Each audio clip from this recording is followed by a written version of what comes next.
Now we're gonna take our top rail.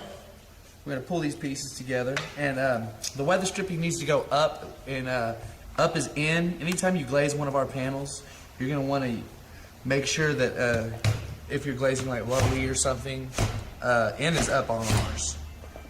Okay. Now you're gonna set your lock style with the handle up, which is in.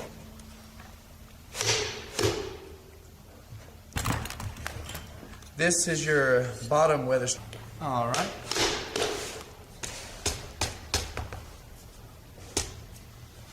Okay. Next, you're gonna put your screws in. Go ahead and grab 4 screws. And I use this stick wax. It's really good to make the screws go in a little easier. If you're doing this in the field, go ahead and get you one of those. It'll make it a lot easier on you to go ahead and put these screws in. Now, I'm going to start with the top. On the top, you're going to put this screw into that screw boss through the hole. Slide it on in.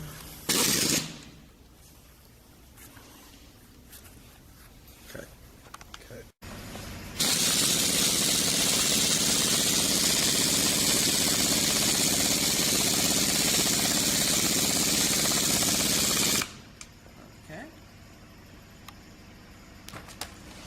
Next, I'm going to go ahead and put this into the top screw boss. That's going to be in that one right there.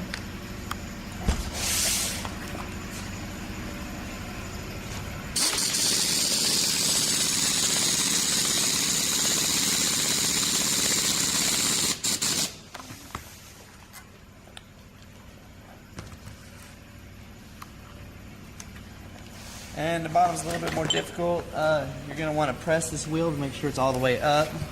And you're going to have to put it through these holes and the eye of the wheel at the same time.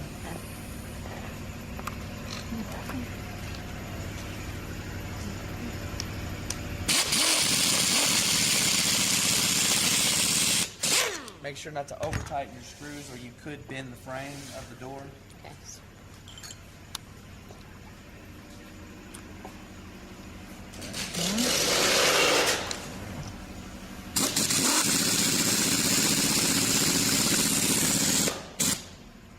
Now, after you get all your screws in, you're going to want to go ahead and take your 2 rubber bumpers, place them in your lock style.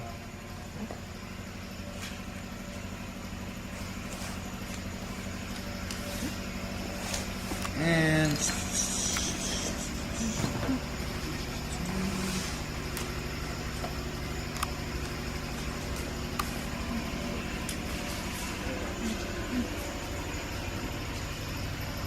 alright, next we're going to do the bottom weather stripping.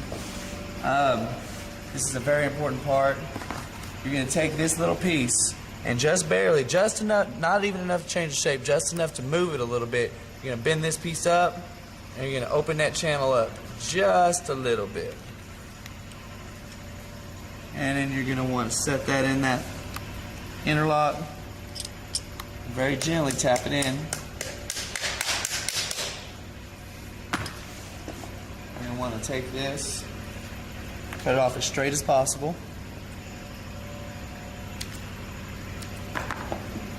Slide it in through the bottom vent of your vent panel. All the way through that little notch that I told you to cut out.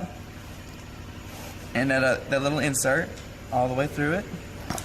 And you're going to want to take this and clamp it. And clamp it.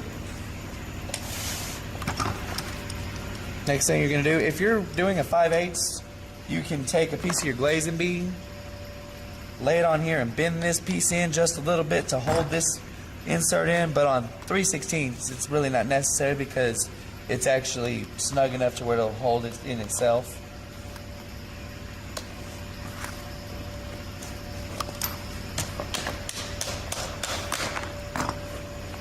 Okay, and get a piece of your glazing bead, wrap it around your pliers so that you don't scar up the front of your door, and pinch that piece. And your vent panel is complete.